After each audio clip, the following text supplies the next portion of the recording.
WB এই যে set number 2 পূর্ব Bardhaman district inter school test 1 কোনো মূলধন একটি নির্দিষ্ট সরল সুদের হারে 20 বছরে দ্বিগুণ হয়, ওই সরল সুদের হারে ওই মূলধন 3 গুণ হবে কত বছরে? উত্তর হচ্ছে 40 বছর। এখানে দেওয়া আছে, অঙ্কটা দেখে নাও একবার।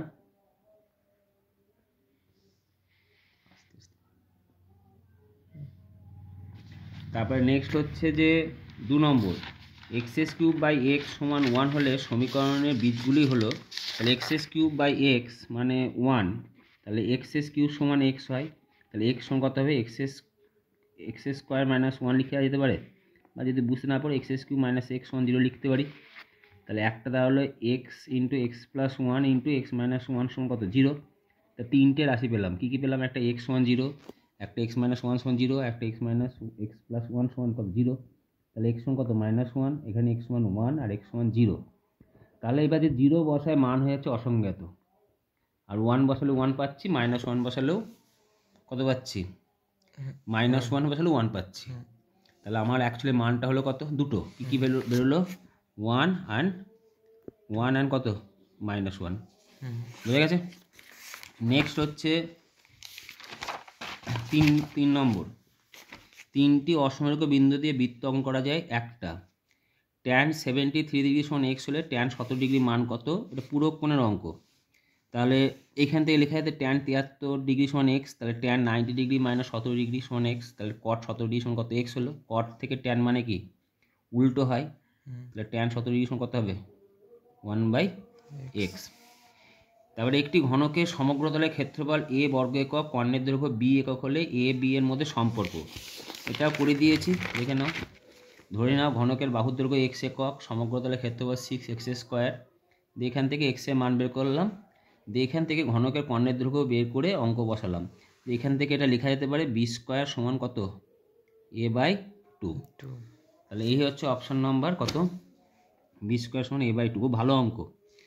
তাহলে এটা হচ্ছে শ্রেণী অন্তর্ভুক্ত হয়ে আছে, তাহলে শ্রেণী বহির্ভূত করতে হবে। তো ডিফারেন্স কত? 10 আর 11-এর মধ্যে 1কে 2 দিয়ে ভাগ করলে তো 0.5 হয়, তাহলে 0.5 এর সঙ্গে বিয়োগ, এর সঙ্গে যোগ, তাহলে অ্যাকচুয়ালি দাঁড়ালো কত? 0.5 টু 10.5। তারপর একটা কত? 10.5, 11 থেকে 0.5 বিয়োগ আর 20-র সঙ্গে যোগ, তাহলে ডিফারেন্স কত? তাহলে শ্রেণী দৈর্ঘ্য কত হলো? অ্যাকচুয়ালি 10। ক্লিয়ার? নেক্সট অঙ্ক হচ্ছে, এক ব্যক্তি 100 টাকা জমা রেখে 2 বছরে সমূল চক্রবৃদ্ধি 121 টাকা, বার্ষিক সুদের হার কত? তার সমূল চক্রবৃদ্ধি বের করার সূত্র কি? p × 1 + r/100^n। এটা বইয়ের অঙ্ক। সমূল চক্রবৃদ্ধি 121, 100, আরটা জানি না, দিয়ে তলায় 100কে নিয়ে এসে ক্যালকুলেশন করে আর এর মান পেলাম কত? 10। নেক্সট, এই সমীকরণে নিরূপকের মান, নিরূপক বের করার সূত্র কি? b² - 4ac। তা b² - 4ac এর মান কত বেরোলো? এই যে b² - 4ac মান কত? b², অঙ্ক কত? b কত অঙ্কে? b হচ্ছে 5, 4ac, c কত? -2, তাই জন্য এখানে কী হয়ে গেছে? প্লাস হয়ে গেছে। উত্তর কত বেরোলো? 49। নেক্সট, একটি কোনো বৃত্তের বৃহত্তম জ্যা লম্ববৃত্তে লম্ব সমদ্বিখণ্ডক ওই বৃত্তে। দেখো, একটা বৃত্তের বৃহত্তম জ্যা মানে বৃত্তের ব্যাস, আর বৃত্তের ব্যাসের মধ্যবিন্দুকে ও তার লম্ব করলে, সমদ্বিখণ্ডক করলে অবশ্যই সেটা কোথা দিয়ে যাবে? কেন্দ্র দিয়ে যাবে, তাই জন্য কেন্দ্রগামী আমি লিখতে পারি।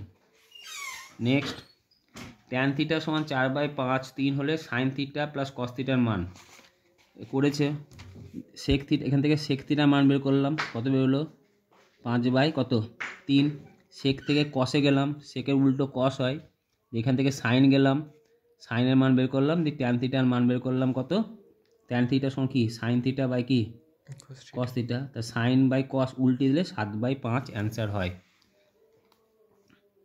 নেক্সট অঙ্ক হচ্ছে, ভি শঙ্কুর আয়তন ভি ঘন একক, ভূমির ক্ষেত্রফল a হলে উচ্চতা কত?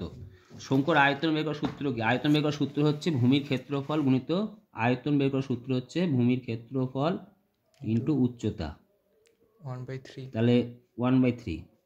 তাহলে এবার তাহলে ভূমির ক্ষেত্রফল কত দিয়েছে কেন অঙ্কে আমাকে? ভূমির ক্ষেত্রফল দিয়েছে a, তাহলে 1/3 ইন্টু a। উচ্চতা জানি না, উচ্চতা h ধরলাম, আর এটা ভি দিয়েছে, তাহলে h সমান কত হবে? 3v/a। এই হচ্ছে অঙ্কের নিয়ম। নেক্সট, একটু আগে করালাম যৌগিক গড় মধ্যমার সংখ্যাগুলোর মান হলো কেন্দ্রীয় প্রবণতার প্রবণতার মাপক। লভ্যাংশ স্থির রেখে মূলধনের সঙ্গে সময়ের সমানুপাতিক সম্পর্ক না, ব্যাস সম্পর্ক। কারণ ধরো আমি একই পরিমাণ লাভ পেতে চাইছি, তাহলে হয় সময়টা যদি একই রেখে দিই তাহলে মূলধন কী করতে হবে? বাড়াতে হবে। তাহলে তাহলে আবার যদি সময়টা কমিয়ে তাহলে সময় যদি এবার বাড়িয়ে দিই তাহলে মূলধন কী করতে হবে? কমাতে হবে। কী সম্পর্ক তাহলে? ব্যস্ত। ভালো কোশ্চেন। 2a সমান 3b সমান 4c হলে a:b:c কত? এটা বইয়ের অঙ্ক। a:b:c মানে হচ্ছে তোমার মান বের করতে হবে কার? তোমার এখানে বের করতে হবে এটাকে উল্টি দেবে, যেটা ছিল উল্টি দেবে। 1/2 1/3 1/4 দিয়ে যেটা লসক হয় সেটা দিয়ে সবগুলোকে গুণ করলে 6:4:3 বেরোবে। একটি ত্রিভুজের 3টি বাহুর দৈর্ঘ্য দেওয়া আছে 3:4:5। ত্রিভুজটি সর্বদা সমকোণী ত্রিভুজ। ভুল ঠিক কথা, কারণ 3 স্কোয়ার যোগ 4 স্কোয়ার সমান কার স্কোয়ার? 5 স্কোয়ার। π/4 মানে 35 ডিগ্রি, এটা তাহলে 35 ডিগ্রি। তাহলে সমদ্বিবাহু ত্রিভুজ কনফার্ম।